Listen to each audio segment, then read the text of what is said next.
वास्तु जो है बस धातु से बना हुआ एक शब्द है और ये पौराणिक शब्द है जो जिसका अर्थ होता है रहने योग्य। तो रहने योग्य अर्थात ऐसी चीज या ऐसी विद्या जो मनुष्य को रहने के लिए और रहने कैसा रहना, हमारे धर्म अर्थ काम मोक्ष सब कुछ प्रदान करने के लिए ऐसा निवास स्थान जहां पर मनुष्य का सर्वांगीण विकास हो सके और मनुष्य सुख शांति समृद्धि उत्तम स्वास्थ्य के साथ रह सके। ऊर्जा का जो क्षेत्र है, इसमें हम ऊर्जा का सदुपयोग कैसे करें, कौन सी चीज़ों को हम किस तरीके से रख करके उनको अपने जीवन में समाहित करके हम अधिकतम ऊर्जा को, सकारात्मक ऊर्जा को अपने जीवन में ला सकते। वास्तु के अंदर वो आपकी 16 दिशाओं को और उन 16 दिशाओं के साथ 45 देवता और पंच महाभूतों की एनर्जी को अलाइन करता है। इसके अलावा कुछ नहीं करता।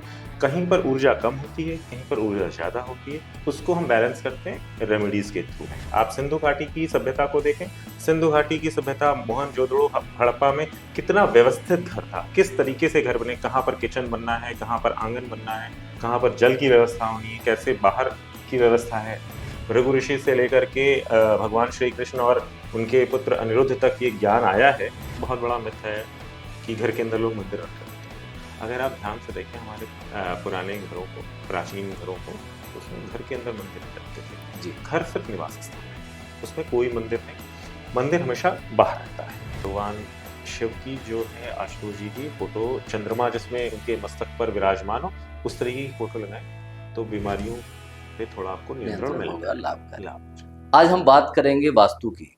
वास्तु को लेकर के बहुत सारे भ्रम और बहुत सारी ऐसी बातें हैं जिनको लेकर के वास्तु आपके जीवन में चमत्कारी परिवर्तन कर सकती है, किंतु उसकी जानकारी है तो आप उसका लाभ उठा सकते हैं। आपको जानकारी नहीं है तो आप उसका लाभ उठाने से वंचित भी रह सकते हैं।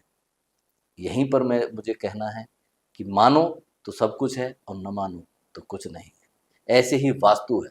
वास्तु आपके जीवन में परिवर्तन भी कर सकती है और वास्तु की जानकारी नहीं है तो आपके पास हीरा पड़ा है, आप उसको भी नहीं पहचान पाएंगे। ऐसी अनेक बातों की जानकारी जिन्होंने अपने जीवन में स्वयं इस बात की अनुभूति की और लाखों असंख्य लोगों के जीवन में परिवर्तन कर रहे हैं। आज के पॉडकास्ट का विषय है वास्तु। वास्तु के ऊपर हम आज हमारे गेस्ट हैं आदरणीय श्री विनय कुमार त्रिपाठी जी। मैं आपका बहुत बहुत अभिनंदन करता हूँ, स्वागत करता हूँ। विनय जी के बारे में मुझे बताना है कि विनय जी वास्तुविद तो हैं ही, लेकिन आप समझिए कि एक आईटी प्रोफेशनल होने के बाद, एक सॉफ्टवेयर डेवलपर में होने के बाद ध्यान, साधना और आध्यात्म के पथ पर निरंतर अपने आप को तपाने वाले ऐसे नौजवान जिन्होंने अपनी पूरी ऊर्जा, अपने तप और अपने तप से इस समाज को लाभ देने के लिए एक तरह की यात्रा प्रारंभ की है। इस प्रारंभिक दौर में हम आदरणीय विनय कुमार त्रिपाठी जी से निवेदन करेंगे कि आज के विषय वास्तु पर आप थोड़ा सा हमारे दर्शकों का मार्गदर्शन करें कि वास्तु आखिर है क्या। नमस्कार, आपका धन्यवाद बहुत बहुत। वास्तु आजकल अगर आप मॉडर्न कंटेक्स्ट में ही देखें तो वास्तु में हम, और देखा जाए तो अगर मूलतः हम इसे देखें तो वास्तु जो है बस धातु से बना हुआ एक शब्द है और यह पौराणिक शब्द है जो जिसका अर्थ होता है रहने योग्य। तो रहने योग्य अर्थात ऐसी चीज या ऐसी विद्या जो मनुष्य को रहने के लिए और रहने कैसा रहना, हमारे धर्म अर्थ काम मोक्ष सब कुछ प्रदान करने के लिए ऐसा निवास स्थान जहां पर मनुष्य का सर्वांगीण विकास हो सके और मनुष्य सुख शांति समृद्धि उत्तम स्वास्थ्य के साथ रह सके। तो वास्तु का अर्थ है कि ऐसी विद्या जिसमें आपके घर को, आपके कार्यालय को इस तरीके से व्यवस्थित किया जाए, वहाँ के स्पेस को इस तरीके से व्यवस्थित किया जाए कि वो आपके बिजनेस में आपको प्रॉपर प्रॉस्पर करे, आपके घर में आपके जो भी लोग हैं उनका स्वास्थ्य अच्छा रहे, साथ में ही आपकी सोचने समझने की शक्ति को भी विकसित कर सके। तो वास्तु का मूलतः अर्थ ये है, जिसमें हम दिशाओं पर बात करते हैं, पंच महाभूतों पर बात करते हैं, आसपास की जो नकारात्मक ऊर्जाएं हैं उनको कैसे दूर करें, इस पर बात करते हैं। तो मुझे जो लगा आपकी बात से कि जिस तरीके से इस पूरे ब्रह्मांड में ये ऊर्जा का जो क्षेत्र है, इसमें हम ऊर्जा का सदुपयोग कैसे करें, कौन सी चीज़ों को हम किस तरीके से रख करके उनको अपने जीवन में समाहित करके हम अधिकतम ऊर्जा को, सकारात्मक ऊर्जा को अपने जीवन में ला सकते हैं। बिल्कुल सही कह रहे हैं कि वास्तु का अर्थ ही है कि आप अपने घर के अंदर पंच महाभूत या 5 एलिमेंट्स जिनको हम कहते हैं, उन 5 एलिमेंट्स को कैसे बैलेंस करें। जैसे नॉर्थ का एरिया अगर हम देखें तो वाटर एलिमेंट है। अब अगर आपने अपने घर में वहाँ पर फायर रखी हुई है या किचन बना रखी है, जैसे किचन क्या है, फायर है, या आपने वहाँ पर लाल रंग रखा हुआ है, या आप वहाँ पर रोज जो है अग्नि का कोई जो सामान यूज कर रहे हैं, तो वो क्या कर रहा है, वाटर एलिमेंट को डिस्टर्ब कर रहा है। वाटर एलिमेंट डायरेक्शन किस चीज की है, अपॉर्चुनिटीज की।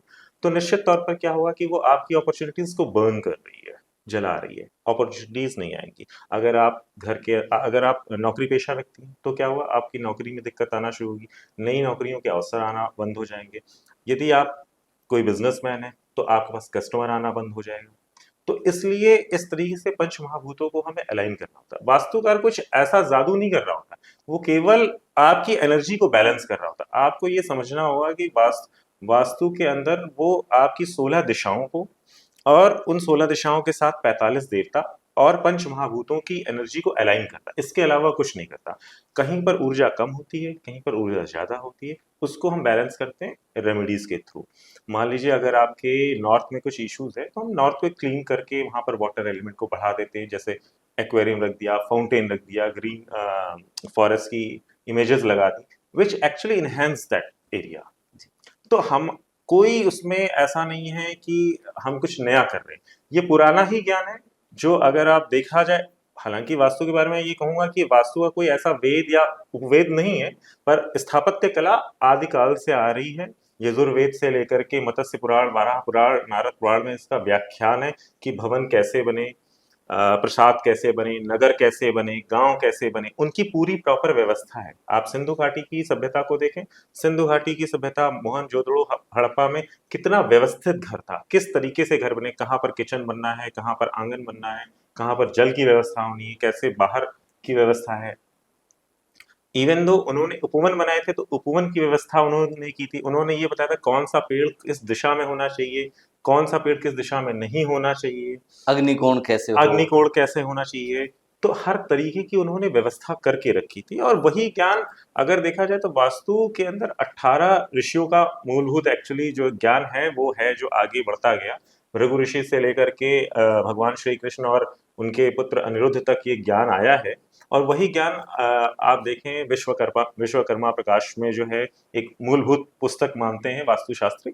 तो उसके अंदर इसके अलावा भी बहुत सारी किताबें हैं, अगर आप उसको देखेंगे तो उन्होंने हर एक चीज की व्यवस्था करी है, हर एक चीज कैसे बनेगी, कितनी बड़ी बनेगी, कितना छोटा होगा, घर की हाइट कैसी होगी, चौखट कैसी होगी, वो सारा ज्ञान उन्होंने उस तरीके की किताबों में रखा हुआ है। जैसे अगर आप देखें तो राजा भोज की द्वारा लिखी गई किताब है सम्रांगण सूत्रधार।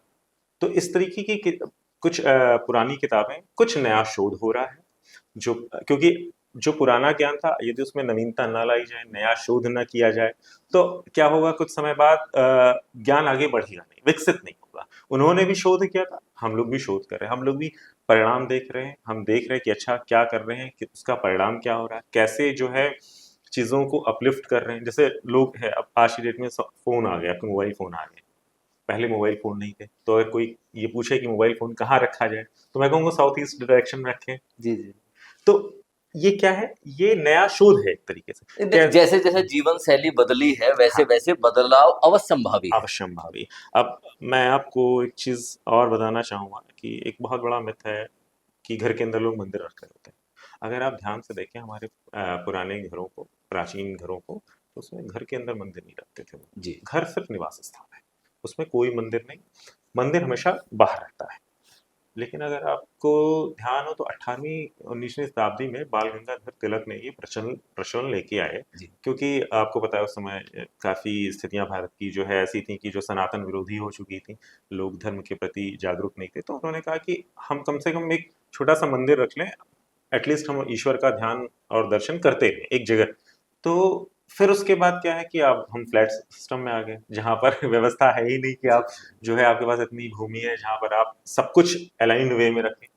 तो हमने वास्तु पुरुष का जो मस्तिष्क है, ईशान कोण जिसे कहते हैं, उसे मंदिर के लिए रखा कि हाँ ये स्थान है जो ध्यान ध्यान करने के लिए जो उचित है, सर्वोत्तम स्थान हो सकता सर्वोत्तम स्थान है, ध्यान करने के लिए उचित है। फिर हमने वहां पर मंदिर रखना शुरू किए।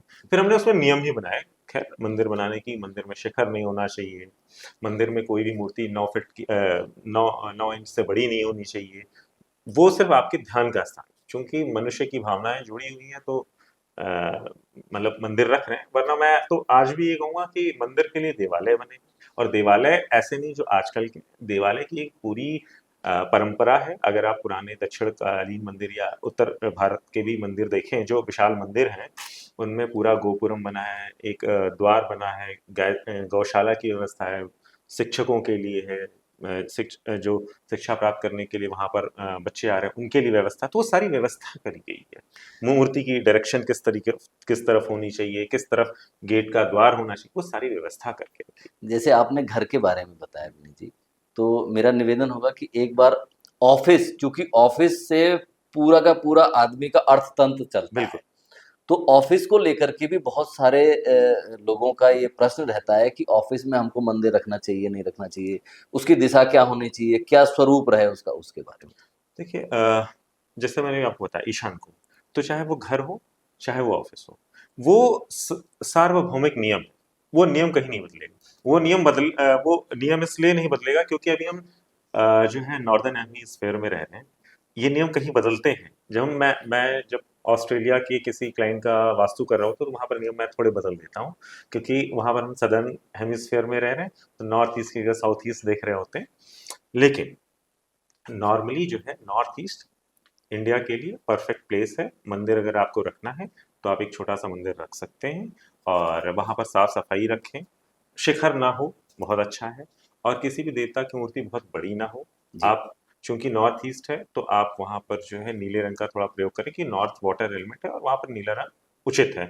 नॉर्मली लोग लाल रंग का प्रयोग बहुत ज्यादा कर रहे होते हैं, तो थोड़ा उससे बचें, क्योंकि लाल रंग किसका प्रतीक है? अग्निकोण का, या आग्नेय कोण का जिसे कहते हैं। तो अग्नि और जल में शत्रुता हम सब जानते हैं, विरोधाभास है। विरोधाभास है एक तरीके का।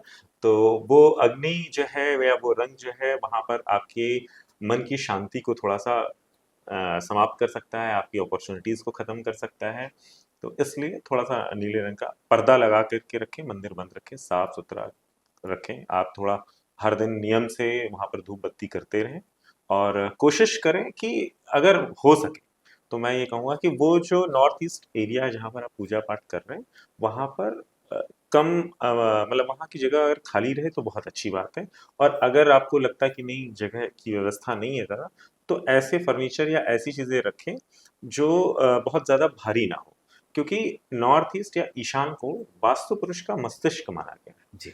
तो आप समझिए कि अगर आपका मस्तिष्क बहुत हैवी है तो आप डिसीजन लेने की क्लैरिटी ऑफ थॉट्स, विजन जो है आपका ब्लॉक होना शुरू हो जाएगा। ऑफिस में पॉजिटिविटी कैसे रहे, जैसे आपने एक नॉर्थ ईस्ट वाले कॉन को तो बताया, ऑफिस में पॉजिटिविटी कैसे रहे, उसमें कौन से कलर का हम इस्तेमाल कर सकते हैं, या एक दिशा के अलावा बाकी दिशाओं में हम कौन कौन सी चीज़ों का ध्यान रखें? बिल्कुल। तो देखिए ऑफिस का क्या है, ऑफिस का मूलभूत स्वरूप अगर देखा जाए तो अर्थतंत्र पे है, जैसा आपने जी। कहा। तो अर्थ आता रहेगा तो चीजें अच्छी रहेंगी। एक एक स्वाभाविक सी बात है, क्योंकि उत्साह बना रहता है। अगर देखा जाए धन में एक अपनी ऊर्जा है, जिसके पास धन आता है वो अपने आप ही ऊर्जान्वित रहता है और दिन रात काम करता रहता है। ये एक स्वाभाविक गुण है धन का। तो देखिए दो चीजें हैं। सबसे पहले तो आपका जो आपके जो ऑफिस की एंट्री है जी। वो बहुत महत्वपूर्ण है। इवन तो ऑफिस ही नहीं, घर की भी एंट्री जो है बहुत महत्वपूर्ण है। तो हम 32 पद मानते हैं। जी। हमने पूरे ऑफिस को अगर हम तोड़े तो 32 पदों में हम जो है तोड़ देंगे उसे। और आपकी जो ऑफिस की एंट्री है वो हम देखेंगे कहाँ है। अगर नॉर्थ में N3 N4 में है बहुत अच्छी बात है। E3 E4 में यानी ईस्ट डायरेक्शन में थर्ड फोर्थ पद है, बहुत अच्छी बात है। वेस्ट में भी थर्ड फोर्थ पद पे बहुत अच्छी बात है। साउथ में भी थर्ड फोर्थ पद पे तो बहुत अच्छी बात है। यानी कि एक चीज तो ये है कि आपके चारों दिशाओं में कोई भी दिशा हो, अगर थर्ड फोर्थ पद है उसमें जी। तो अच्छा है। ऐसा नहीं कि साउथ एंट्री है तो मैं क्यों ऑफिस बनाऊं, ऐसा कुछ नहीं। उसमें थोड़ा सा एक समस्या रहती है कि अगर आप प्रिसाइज्ड वे में वास्तु नहीं करवा रहे हैं और आपने अंदाजे से ले लिया, तो ये भी हो सकता है कि आप थर्ड फोर्थ की जगह सेकंड में आपकी एंट्री बन जाए या फिफ्थ में एंट्री बन जाए। वो फिर आपके लिए संकट का विषय बन सकता है एक बार को। तो इसलिए लोग पुराने जमाने के लोग वो खतरा लेते ही नहीं थे। वो ये कहते थे अरे हम तो उत्तर दिशा में खोलेंगे, क्योंकि उत्तर दिशा में एक चीज और है। जो अर्थ का देवता है, एक तरीके से कहें, कुबेर का स्थान है, भल्लाट है, मुखिया है, तो ये जो देवता है ये वहीं बैठे हैं, उनका स्थान है वहां पे, देव स्थान है। देव स्थान है उनके लिए, तो वो धन के ही कारक हैं। आपने वहां पर एंट्री बनाई, वहां पर साफ सुथरा सब कुछ रखा हुआ, तो वो देवता एक्टिवेट होते हैं। कई बार हम रेमेडीज भी कराते हैं, जैसे क्या होता है कि किसी को बिजनेस में बहुत ज्यादा चाहिए कुछ अपॉर्चुनिटीज पैसा, तो फिर हम उन देवताओं को एक्टिवेट कराते हैं डिप्स लगा के या उनके भोग लगा करके उनको ऊर्जान्वित करते हैं। उससे क्या उनके ऑर्डर्स बहुत तेजी से बढ़ रहे होते हैं या धन का आवागमन बढ़ जाता है। पर इन अ नॉर्मल केस आप अगर आपने जो भी ऑफिस खोला उसका प्रॉपर जो है एक ड्राइंग बनवाइए आर्किटेक्ट से, ड्राफ्टमैन से, और देखिए कि आपके घर की एंट्री क्या है या ऑफिस की एंट्री क्या है। जो भी एंट्री है, अगर वो N3N4 या E3E4 या S3S4 या W3W4 में, कोई कुछ करने की जरूरत नहीं। इसके अलावा यदि कुछ है तो छोटी मोटी रेमेडीज होती हैं, वो छोटी मोटी रेमेडीज जरूर कर लीजिए, वो आपके उस एलिमेंट को बैलेंस्ड कर देंगी। और साथ में क्या है, आपका फ्लो जो है, मनी का फ्लो है या उस जिस एंट्री से रिलेटेड जो भी इश्यूज है उनको शॉर्ट कर देगा। तो जैसा कि ये जैसा कि आदरणीय विनय जी ने बताया है कि रेमेडीज इसमें बहुत बड़ा इंपॉर्टेंट रोल करती हैं, तो मैं अपने दर्शकों से निवेदन करूंगा कि स्क्रीन पे नीचे एक व्हाट्सअप नंबर आ रहा है। अगर आपको पर्सनल कोई रेमेडीज की पूछनी है, जाननी है, तो उस व्हाट्सअप नंबर पे आप कभी भी व्हाट्सअप कर सकते हैं। आपका स्वागत है। अगला जो मेरा प्रश्न है वो ये है कि बहुत सारे लोग अ, अर्थतंत्र के साथ साथ ऑफिसेज में एक नया दौर चला है, वो एक पीआर सेंटर भी है। तो क्या ऑफिस में हम ऐसी चीजों का ध्यान रखें, स्पेशली अपनी टेबल पे, कि जो आपसे मिलने आ रहा है उस पे कैसे प्रभाव पड़े, हमारे जो कुलीग्स हमारा काम कर रहे हैं, हमारे ऑफिस का काम कर रहे हैं, हमारी कंपनी का काम कर रहे हैं, वो अपने बॉस के साथ कैसे अलाइन हो, तो हम अपने टेबल पे क्या एक दिशा है, नॉर्थ नॉर्थ वेस्ट, इसे इस दिशा को कहते हैं आकर्षण की दिशा। It's a direction for the attraction. ये दिशा बहुत कहेंगे बहुत ही जादुई सी दिशा है बहुत सारी चीज़ों के लिए, चाहे वो पति पत्नी के रिश्ते हों, क्लाइंट के और बिजनेसमैन के रिश्ते हों, जी या ऑफिस में भी मतलब कलीग्स और आपके बीच के रिश्ते हों। ये दिशा एक्चुअली निर्धारित करती है कि आपका दूसरे के प्रति आकर्षण या बॉन्डिंग कितनी स्ट्रांग रहेगी। जी अगर आप चाहते हैं, आप मान लीजिए, जैसे मैं आपको एग्जांपल देता हूँ कि अगर आपका कोई भी बिजनेस है और आपके गुड्स बन रहे हैं, आप उस गुड का एक सैंपल जो है नॉर्थ नॉर्थ वेस्ट में रखें और आप मुझे बताएं। जी ये चीज मैं ऑन कैमरा कह रहा हूँ, आप मुझे बताएं। आप देखेंगे उस आपके पास 10 प्रोडक्ट है, एक प्रोडक्ट आप वहां पर रख दीजिए और उसके बाद आप मुझे बताइए कितना फर्क पड़ रहा है। निश्चित तौर पर वो जो प्रोडक्ट है उसकी सेल जो है वो बहुत, अगर दिशाएं सारी बैलेंस्ड हैं और चीजें सही हैं, तो उस प्रोडक्ट का सेल कंपैरेटिवली अदर प्रोडक्ट से बहुत ज्यादा होगा। वो अट्रैक्ट करेगी लोगों को कि यार ये प्रोडक्ट क्या है, इसको मैं ट्राई करके देखता हूँ, ये कैसा है, ये क्या है। लोग दूर से भी देखेंगे, उसे ट्राई करना भी शुरू कर देंगे।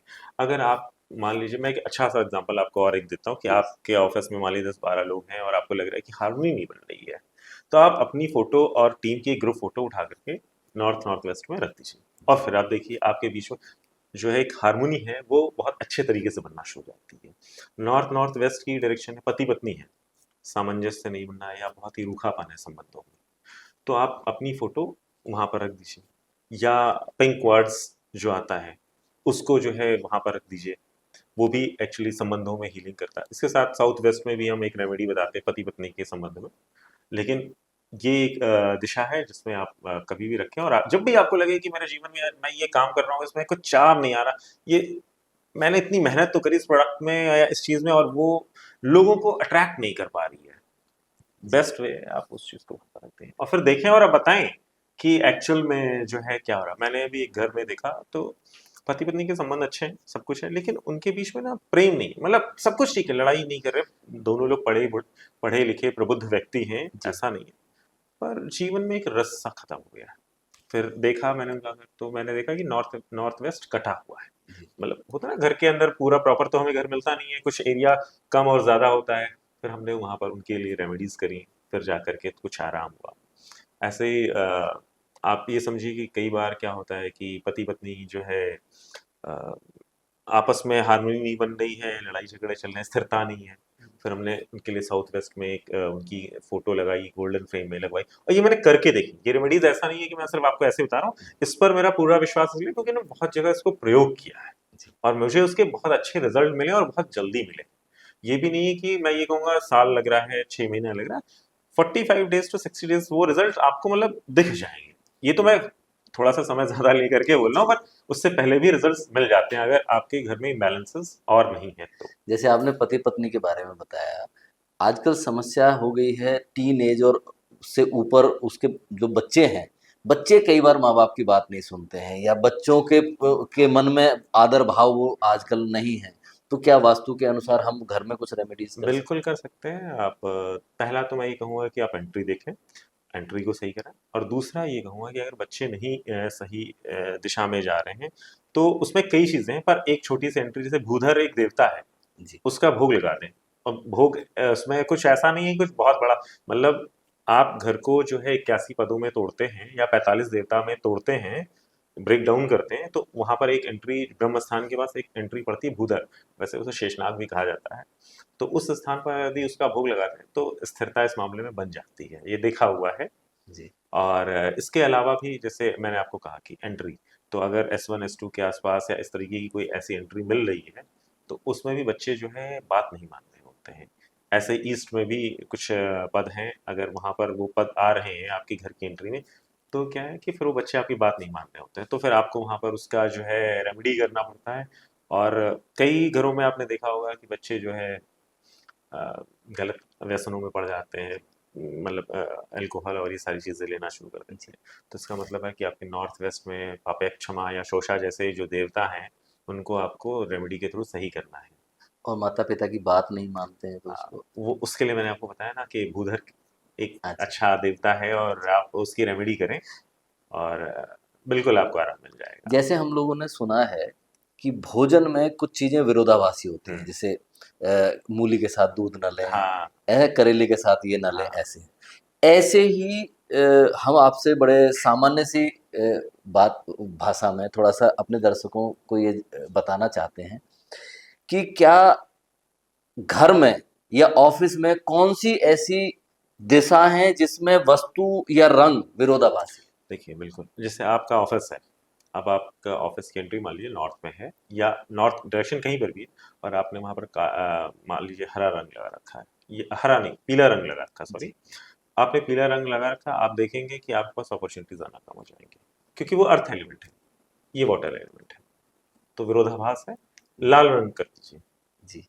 नीला रंग मतलब वाटर एलिमेंट, रेड कलर मतलब अग्नि, विरोधाभास है, तो वो आपकी अपॉर्चुनिटीज को खत्म कर देगा। ऐसे ही आप क्या करें, south east direction for the fire and the red colour, आप वहां पर ब्लू कलर करके देख लीजिए। आप south east is the direction for the cash flow, आपका कैश फ्लो बिगड़ना शुरू हो जाएगा। अच्छा, एक चीज और मैं आपको थोड़ा सा बता देता हूँ। नॉर्मली लोग जो है, आपने बहुत सुना होगा कि नॉर्थ ईस्ट में जैसे मंदिर रखें, एक नॉर्मल आप किसी से बात करेंगे, सामान्य प्रचलन है ये। सामान्य प्रश्न है। आपको यदि षड्यंत्र रखना है, जी।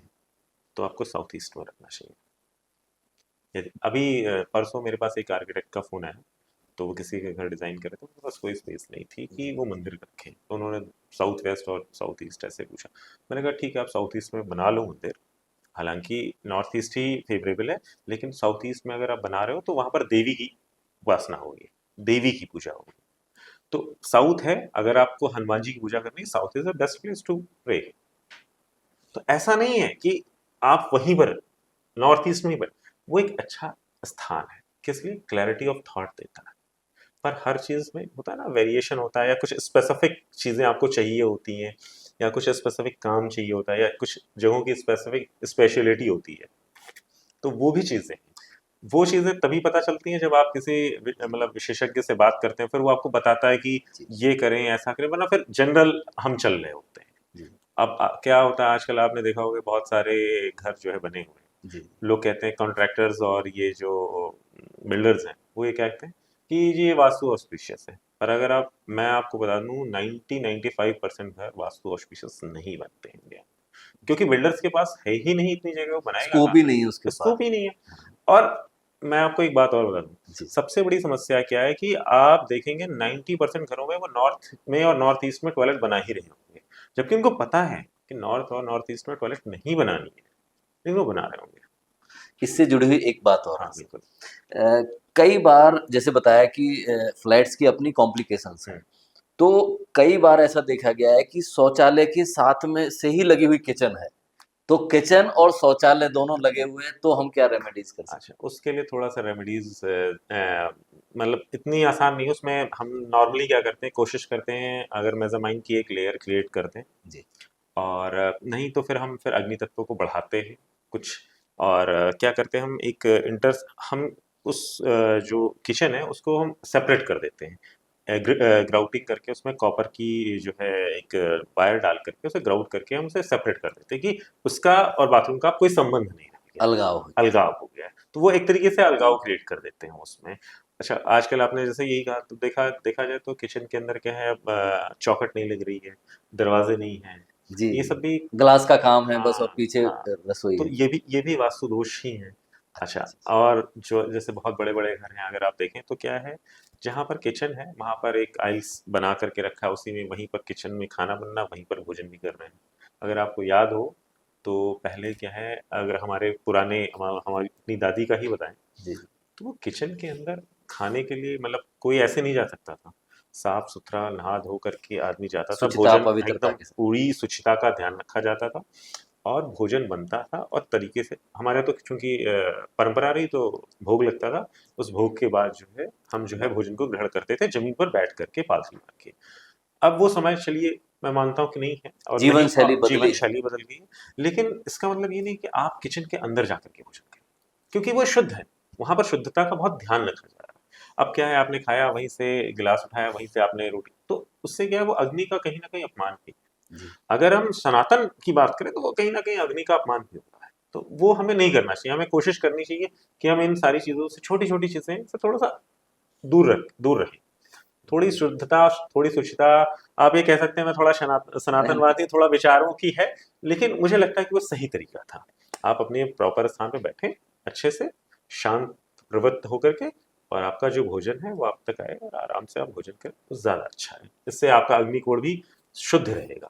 जैसे हमारी बात हुई ऑफिस की, ड्राइंग रूम की, किचन की, टॉयलेट की, तो हम अब बात करते हैं कि बेडरूम में आदमी किस किन चीज़ों का कलर कॉम्बिनेशन का या कोई वस्तु विशेष है उसको कहाँ रखना चाहिए जिससे कि बेडरूम में पति पत्नी का जो संबंध है या आपस में भाव है परिवार के जो हैं, जरूरी नहीं है पति पत्नी बेडरूम का इस्तेमाल करते हैं सब लोग उसमें, तो क्या हम उसका ध्यान रखें? देखिए, जब हम मास्टर बेडरूम की बात करते हैं, जैसे जी, आजकल की बात है, तो नॉर्मली तो साउथ वेस्ट में या साउथ में हम जो है बेडरूम बना रहे होते हैं, जी, हेड ऑफ द फैमिली को एक्चुअली वो हम दे रहे होते हैं। पर उसमें भी क्या है कि हम ये मान के चलते हैं कि पति पत्नी 60 साल से कम है, उनकी उम्र 60 साल से कम है, तो south waste is a very good place for them. अगर पति पत्नी की उम्र 60 साल से ज्यादा है तो हम नॉर्थ और नॉर्थ ईस्ट में भी उनका बेडरूम बना कर देते हैं, सकते कोई हैं। ऐसी समस्या नहीं, क्योंकि अब उसमें वैसी सारी क्रियाएं हो नहीं रही हैं, तो वो वहां पर रह सकते हैं, कोई ऐसा वो नहीं। अच्छा, ये चीज मैं इसलिए भी बता रहा हूँ क्योंकि क्या होता है कि आजकल हाउसेस जो इतने बड़े हैं नहीं, और उनको परफेक्ट प्लेस मिलती नहीं है, तो वो ये सोचते हैं कि अब हम रहें कहाँ, अगर हम साउथ में या साउथ वेस्ट में नहीं हैं तो हम कहाँ पर रहें। बहुत कंफ्यूजन है इस बहुत बात को लेकर, कंफ्यूजन जी, है। इसलिए मैंने ये प्रश्न किया। तो साउथ वेस्ट में आप अपना अगर हो सके तो बेडरूम बनाएं। अच्छा, सबसे अच्छी बात है घर, किसी भी वास्तु में सबसे चीजें डी क्लटर रखें, अनावश्यक सामान ना रखें घर में। जी, जिस सामान का प्रयोग आप 6 महीने तक नहीं कर रहे, जी, या अब ऐसा नहीं है मतलब ठंडी तो 6 महीने बाद आ रही तो उसका सामान तो नहीं, पर ऐसा सामान जो 6 महीने साल भर आप प्रयोग ही नहीं कर, बस रखा हुआ है, तो कोशिश करें उसे निकाल दें। जी, जी, बिना बात का जो सामान है यार, वो भी कहीं ना कहीं आपके मन में तनाव पैदा कर। आप एक चीज समझिए, ये जो दिशाएं हैं ना, ये आपका सबकॉन्शियस माइंड है। जी, वो 16 दिशाएं, वो आपके सबकॉन्शियस माइंड में 16 तरीके की अलग अलग दिशाएं हैं, और उसमें रखा हुआ सामान वो आपके दिमाग को कहीं ना कहीं प्रभावित कर रहा है। जो व्यक्ति ये चीज समझ जाता है ना, उसका जीवन बहुत संतुष्टि और बहुत ही प्रेमपूर्ण चल रहा होता है, क्योंकि उसे पता है कि मैं कुछ भी कर रहा हूँ। ऐसा ऐसा समझिए कि आप किसी मीटिंग में जा रहे हैं, और आपने क्या किया कि आप उस मीटिंग में जा रहे हैं और आपने कुछ ऐसा कर रखा हुआ है अपने घर में, या अपने कपड़े में, या कुछ ऐसा जो आपको बार बार आपके दिमाग में पिंच कर रहा है, तो क्या आपका दिमाग जो एकाग्रता है ना, वो नहीं बन रही होगी। उसी तरीके से वास्तु है, आप उसे सबकॉन्शियस माइंड में कन्वर्ट कर लीजिए, और आपके उस सबकॉन्शियस माइंड में जो सामान रखा हुआ है वो एंटी एलिमेंट का है, या उसकी आवश्यकता नहीं है, या ऐसी जगह जहां पर थोड़ा कम सामान होना चाहिए, आपने बहुत ज़्यादा सामान रखा हुआ है, तो वो कहीं न कहीं आपको प्रभावित कर ही रहा है। इसमें वेंटिलेशन का भी ध्यान रखें। बिल्कुल। तो वास्तु क्या करता है, वो आपका वायु तत्व, एयर, ईस्ट डायरेक्शन जिसे कहते हैं, वायु तत्व वो देता है, तो उसका प्रॉपर ध्यान, वहाँ पर साफ-सफाई होनी चाहिए, बहुत ज़्यादा भारी सामान नहीं होना चाहिए, खिड़कियाँ रहनी चाहिए। लोग आजकल बालकनी को स्टोर जैसे यूज करते हैं। अब मैं आपको एक चीज़ बताऊँ, जी। एक सज्जन हैं, उन्होंने मुझे फ़ोन किया कुछ 1 डेढ़ महीने पहले की बात है, और मतलब ही इज़ आईआईटी ग्रेजुएट, और उनका अपना स्टार्टअप है और बढ़िया मतलब चल रहा है। तो कुछ उनके यहाँ समस्या हुई, तो मैं उनके यहाँ गया, तो ऐसे फ़ोन पे ही बात हो रही, तो उन्होंने मुझे बताया कि ऐसे मतलब कि ऐसी-ऐसी बात है और बहुत ही क्लैरिटी ऑफ थॉट नहीं आ रहा है और ऐसा। मैंने कहा आपने अपने नॉर्थ में काफ़ी क्लटर जो है रखा हुआ है। जी। उन्होंने कहा नहीं, नहीं ऐसा तो कुछ नहीं है, और ऐसा नहीं है, घर तो साफ है। अच्छा एक बात है, मतलब नॉर्मल सी बात है, ये मेरे लिए भी कहना थोड़ा-सा वो था, क्योंकि जब हम किसी ऐसे बहुत ही टेकी आदमी से बात कर रहे होते हैं ना, तो हमें ये पता है कि वो नॉर्मल सैनिटेशन प्रॉपर रखता है। जी। जी। और आप समझो जी इसका अच्छा खासा स्टार्टअप है, तो फिर उसके लिए भी मतलब ये सोचना कि उसने क्लटर बहुत रखा होगा, बड़ा एक क्रूशियल सा और बड़ा क्रिटिकल सा, कि कहीं मेरी एनालिसिस तो गलत नहीं, बट मुझे कॉन्फिडेंस था कि ऐसा होगा नहीं। जब मैं उनके घर गया, घर बहुत अच्छा साफ-सुथरा, नीट एंड क्लीन, और कोई क्लटर नहीं दिख रहा था, तो मैं भी थोड़ी देर तक शॉक था। मैंने कहा ऐसा क्यों है इनके साथ? फिर मैं नॉर्थ डायरेक्शन की प्रॉपर एंड तक गया, सारा क्लटर पड़ा हुआ था। जी। फिर मैंने उनको कहा देखिए, मैंने आपसे कहा था ना कि बहुत क्लटर है। उन्होंने कहा ये तो पुराने का सामान है और हम इसे यूज़ नहीं करते हैं। मैंने कहा यही चीज़ मैं कह रहा हूँ कि वो आपको लग रहा है, बट वो कहीं न कहीं आपके सबकॉन्शियस को जो है सोचने-समझने के लिए आपकी अपॉर्च्युनिटीज़ को ब्लॉक कर रहा है। फिर मैंने उनको क्लटर कराया, बाकी कुछ और वास्तु दोष थे वो सब सही करने। फिर उनकी वाइफ की जॉब मतलब उन्होंने छोड़ रखी थी, उन्हें नई अपॉर्चुनिटीज़ नहीं मिली थी, फिर उनकी अपॉर्चुनिटी आई, उन्होंने मुझे, वो आज भी मुझसे संपर्क में है, वो आज भी मुझे थैंक यू बोल रहे होते हैं इस चीज़ पे। लेकिन कहने का मतलब ये है कि आप ज़्यादा कुछ भी ना करें, जी। तो अपने घर को बेसिक्स पे काम। बेसिक्स पे तो काम करें, डीक्लटर करें, साफ-सफाई रखें। आप जो है थोड़ा-सा ध्यान रखें कि कौन-सा एरिया किस एलिमेंट को रिप्रेज़ेंट कर रहा है, वहाँ पर उस तरीके की मैक्सिमम चीज़ें रखें, उसकी एनर्जी को इंक्रीज़ कर रखें। आप अपनी एंट्री गेट का ध्यान रखें, ब्रह्म स्थान, यानी कि घर का जो सेंटर है, अगर लेमैन लैंग्वेज में समझाऊँ तो घर का सेंटर, वैसे तो ब्रह्म स्थान निकालना पड़ता है हमें पूरे घर में, 16 दिशाओं को के इंटरसेक्शन में फिर हम उसका ब्रह्म स्थान निकालते हैं। पर फिर भी आप घर के सेंटर पर अगर ध्यान दें, तो वहाँ पर कोई क्लटर नहीं होना चाहिए, वहाँ पर कोई भारी बीम नहीं आनी चाहिए, कोई पिलर नहीं, कोई गड्ढा नहीं, उसका विशेष ध्यान रखिए, क्योंकि ब्रह्म स्थान आपके शरीर की नाभि है। अब आप समझिए कि नाभि में किसी ने 10, 20, 50 किलो का वजन रख दिया, तो फिर तो नाड़ियों का केंद्र। हाँ, नाड़ियों का केंद्र, फिर आप समझिए कि आपका सारा तंत्र ही बिगड़ जाएगा। जी। तो इसलिए मुझे लगता है कि थोड़ा-सा बेसिक्स अगर हम देखेंगे, ध्यान देंगे, तो भी आप मान लीजिए किसी वास्तुविद के पास ना भी जाएँ, तो कम से कम इससे आपके जीवन में बहुत हद तक आराम रहेगा। किसी परिवार में हमने देखा है डिसीजन लेने की कैपेसिटी, डिसीजन नहीं ले पाते हैं बहुत, इसकी वजह से परिवार सफर कर रहा है। तो वास्तु में कोई ऐसा है बिल्कुल, कि बिल्कुल। अब आप देखिए डिसीज़न नहीं ले पा रहे हैं, उसके 2-3 दिशाएँ हैं। फिर मैं कहूँगा नॉर्थ ईस्ट है, क्योंकि आपको क्लैरिटी ऑफ थॉट नहीं है। फिर उसके बाद आपके अंदर हो सकता है सेल्फ कॉन्फिडेंस ना आ रहा हो, साउथ साउथ ईस्ट है। जी। फिर एक जो स्पेसिफिक डायरेक्शन जो मैं इसके लिए बताना चाह रहा हूँ, ईस्ट साउथ ईस्ट। तो ईस्ट साउथ ईस्ट इज क्या है कि वो चर्निंग की डायरेक्शन है। वो डायरेक्शन ऐसी है कि जिसमें आपका एनालिटिकल माइंड जो एक्टिव होता है, वो आप कह रहा नहीं ये सही है, ये गलत है, अच्छा ऐसा कर दें, ये करें, ना करें, तो उसी ऊहा-पोह में हमेशा फंसा रहता है, वो डिसीजन ले ही नहीं पाता। इसका मतलब है कि आपका ईस्ट साउथ ईस्ट जो है वो क्या है, इम्बैलेंस्ड है। हो सकता है कि एंट्री आपकी ईस्ट साउथ ईस्ट की हो, तो जी। फिर हमें उसकी रेमेडी करनी पड़ती है। विद्यार्थी अपने कक्ष में, स्टडी रूम में, स्टडी टेबल पे किन चीजों का ध्यान रखें? देखा जाए तो विद्यार्थी, अब इसमें भी कई चीजें, पर एक जनरल बता देता हूँ, हम हर विद्यार्थी के लिए अलग-अलग चीजें बता जी। रहे जी। होते हैं। जैसे इसमें क्या है कि ज्योतिष का भी बिल्कुल। वास्तु में कोई अलाइनमेंट है? बिल्कुल, बिल्कुल। जब हम एडवांस लेवल पे करते हैं तो हम ज्योतिष पे जाते हैं। अच्छा। जी। फिर हम, क्योंकि आप ये समझ लीजिए नवग्रह इन पंचमहाभूतों से अलग नहीं है। जी। हर दिशा का एक देवता है। हर दिशा एक ना एक ग्रह को डिनोट कर, जैसे बुध है, वो नॉर्थ को डिनोट कर रहा है। यदि आपके घर में बुध की, आपकी कुंडली में हॉरोस्कोप में बुध की स्थिति खराब है, महादशा, अंतर्दशा में इधर-उधर कहीं कोई दिक्कत है, तो आपके बुध में कुछ ना कुछ एंटी एलिमेंट या कुछ ना कुछ दिक्कतें आना शुरू हो जाएँगी। जी। किसी के घर में, जैसे मैंने आपको एक केस बताया था नॉर्थ नॉर्थ वेस्ट वाला, पति-पत्नी के बीच में। जी। अब क्या है, नॉर्थ नॉर्थ वेस्ट में अगर उनके दिक्कत है या नॉर्थ वेस्ट में उनके दिक्कत है, तो चंद्रमा का स्थान उनकी कुंडली में अष्टमेश का चंद्रमा था। तो जब अष्टमेश का चंद्रमा यानी कि चंद्रमा ऑलरेडी डेबिलिटेड पोजीशन में है, जी। तो वो कहीं ना कहीं दिक्कत उनके घर में भी दे रहा है। तो जैसे आपकी शनि की महादशा शुरू हो रही है या हो शनि की महादशा में चल रहे हैं, तो आप जरूर पश्चिम दिशा में कुछ ना कुछ आपने गड़बड़ किया इम्बैलेंस कर रखा होगा। हो या इम्बैलेंस हो जाएगा।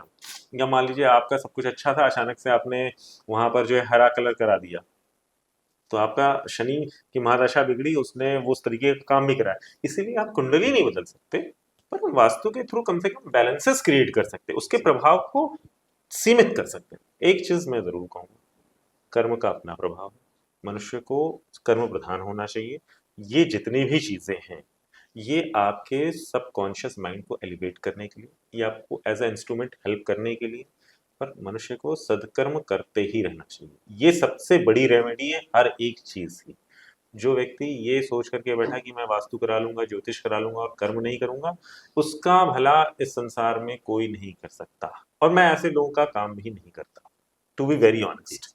मैं सिर्फ उनकी ही मदद करता हूँ जो प्रयत्नशील हैं, जो उद्यमी हैं, जिनका मन कर्म में लगता है, जो सात्विक हैं, जो चाहते हैं कि मैं उन्नति करूं और दूसरों के लिए भी कारगर रहूं।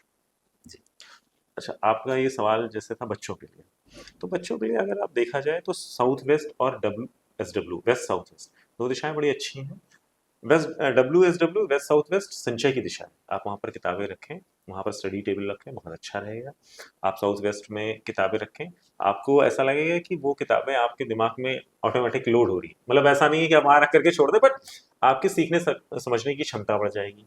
आप नॉर्थ ईस्ट में अगर आप बहुत रिसर्चर वर्क कर रहे हैं, आप वकील बनना चाह रहे हैं, या बहुत ही R&D, रिसर्च एंड डेवलपमेंट में जाना चाहते हैं, आप जो है नॉर्थ ईस्ट में चले जाएं, उस डायरेक्शन में आप बैठ करके पढ़ें। आप देखेंगे कि वहाँ पर दो देवता हैं उसके आसपास, शिखी और पर्जन्य। वो जो देवता हैं एक्चुअली, वो आप ये समझिए कि वो आपके अंदर नए नए विचारों को उत्पन्न करने की क्षमता रखते हैं, और वो नए नए विचार आपके मन में लाते रहेंगे। East is a very good direction for the student. तो इसीलिए मैं कह रहा हूँ कि कैसा क्या आप चाहते हैं जीवन में अचीव करना, उसके हिसाब से फिर हम घर अलाइन करते हैं। पर नॉर्मल डायरेक्शन में east is a good place, north is a good place, WSW पे भी आप अपना स्टडी टेबल बना सकते हैं। कोशिश करें कि जिस डायरेक्शन में भी बैठ रहे हैं, अगर आप नॉर्थ में बैठ रहे हैं तो आप ब्लू कलर का यूज़ करें, ईस्ट में बैठ रहे हैं तो आप ग्रीन कलर का यूज़ कर लें, अगर आप WSW में तो येलो कलर का यूज़ कर लें। वहाँ पर जो वॉल्स हैं या जो भी चीज़ें, नॉर्थ में बैठ रहे हैं तो झरना है, झरने की फोटो है, इस तरीके की चीज़ें, वो आपके दिमाग को एक शांति भी देंगी। आपका पढ़ते पढ़ते आप मान लीजिए बहुत ऊब गए, तो आपने सामने देखा तो एकदम लश ग्रीन आपको फॉरेस्ट की अगर फोटो दिखेगी, तो वो क्या देगी, आपको सुकून देगी, शांति, शांति देगी। तो वो उस इस तरीके की आप फोटोज लगाएं। हम इस तरीके की रेमेडीज भी बहुत करते हैं, बहुत कारगर रेमेडीज होती हैं। किसी घर में कई बार देखा गया है कि बीमारी एक बार घुस गई, निकलने का नाम नहीं ले रही। लोग बीमार हैं, कोई ठीक होता है, दूसरा हो जाता है। तो उसके लिए हम क्या कर सकते अच्छा, अगर आप इस तरीके का देखें तो मैं ये कहूँगा, इसके लिए एक मूलभूत दिशा होती है नॉर्थ नॉर्थ ईस्ट। हैं? जी। तो नॉर्थ नॉर्थ ईस्ट एक्चुअली जो दिशा है ना, वो इम्यूनिटी की दिशा है। और हम ये मान के चलते हैं कि ये जो इम्यूनिटी की दिशा है, जब आपका इम्यूनिटी सिस्टम ब्रेक होता है तो आपको बीमारियां आना शुरू हो जाती हैं। तो अगर नॉर्थ नॉर्थ ईस्ट में इम्बैलेंस है, रेड कलर है या कुछ इस तरीके का इम्बैलेंस है, बहुत भारी सामान रखा हुआ है, जी। तो वो दिशा इम्बैलेंस हो जाती है। अब जब वो दिशा इम्बैलेंस हो जाती है तो आपके अंदर, आपकी बॉडी के अंदर इम्यूनिटी सस्टेन नहीं होती है, डेवलप नहीं हो पाती है, और बीमारियां आपको बहुत ज़्यादा लगना शुरू हो जाती हैं। वहाँ पर दो देवता हैं, अगर देखा जाए तो अपहा और अपवत्स करके दो देवता हैं, जो वास्तव में आपके अंदर उस इम्यूनिटी को डेवलप कर रहे हैं। जब भी वो बिगड़ जाते हैं तो फिर समस्याएं इस तरीके की हो रही होती हैं। फिर वही कहूँगा, क्लेट वहाँ पर क्लीनिंग रखें। नॉर्मली ये समस्याएं बहुत आपको उनके घर में देखने को मिलेंगी जिनके घर में टॉयलेट्स होते हैं उस डायरेक्शन, और एक्चुअल में देखा जाए ना तो इसका कोई इलाज नहीं होता। लेकिन फिर भी मैं लोगों को सलाह देता हूँ कि आप अपने वॉशरूम को बहुत ही क्लीन रखें, साफ सुथरा हमेशा रखें, और साथ में एक जो बाउल है शीशे का, उसमें लाहौरी नमक रखें, हर 20-25 दिन में आप उसको चेंज करते रहें। जी। ये भी आपको बहुत आराम देगा। वैसे कुछ रेमेडीज और हैं, जैसे कि आप पिरामिड्स हैं, 27 पिरामिड्स जो हैं वो आप लगा सकते हैं दीवार, अपनी जो जो दरवाज़ा है उसके ऊपर लगा सकते हैं। हालांकि वो भी 60-70% ही काम कर रहे होते हैं। जी। टू बी वेरी ऑनेस्ट उसका एक्चुअली बहुत ज़्यादा इम्पैक्ट नहीं, लेकिन हाँ फिर भी वो थोड़ा सा आपको आराम दे देते हैं। तो ये है। और अगर मान लीजिए वहाँ पर वॉशरूम नहीं है, कुछ और है, तो आप वहाँ पर इनकी धन्वंतरी जी की फोटो लगा सकते हैं, और भगवान शिव की जो है आशुतोष जी की फोटो, चंद्रमा जिसमें उनके मस्तक पर विराजमान हो, उस तरीके की फोटो लगाएं, तो बीमारियों पे थोड़ा आपको नियंत्रण नियंत्रण मिल होगा, जाएगा, लाभकारी। लाभ हो जाएगा। जी, जी। बाकी रोग करके नॉर्थ वेस्ट में एक देवता है, तो वहां पर भी इम्बैलेंसेस हो जाते हैं, तो वो भी दे रहा होता है रोग actually. Thank you so much. आज आपने बहुत सारी वास्तु संबंधी गूढ़ बातों को इतने सहज भाव में हमारे दर्शकों के सामने रखा, और मुझे विश्वास है कि सभी दर्शक इससे बहुत लाभान्वित होंगे। हर क्षेत्र में आपने जिस प्रकार की बातें बताई, ये निश्चित है कि सभी लोगों को इसका लाभ मिलेगा, और मैं आपका बहुत बहुत धन्यवाद करता हूँ कि आपने हमारे दर्शकों को इतनी महत्वपूर्ण जानकारियाँ दी। मैं आप सभी से निवेदन करूँगा कि पॉडकास्ट को समाप्त करने से पहले आपसे निवेदन है कि आप हमारे यूट्यूब चैनल, हमारे सोशल मीडिया के सभी हैंडल्स को जो नीचे दिए गए हैं उनको सब्सक्राइब करें, फॉलो करें, और नियमित देखने के लिए बेल आइकन ज़रूर दबाएं। आपको वास्तु संबंधी, आध्यात्म संबंधी सभी नित नई जानकारियाँ आपको मिलती रहेंगी।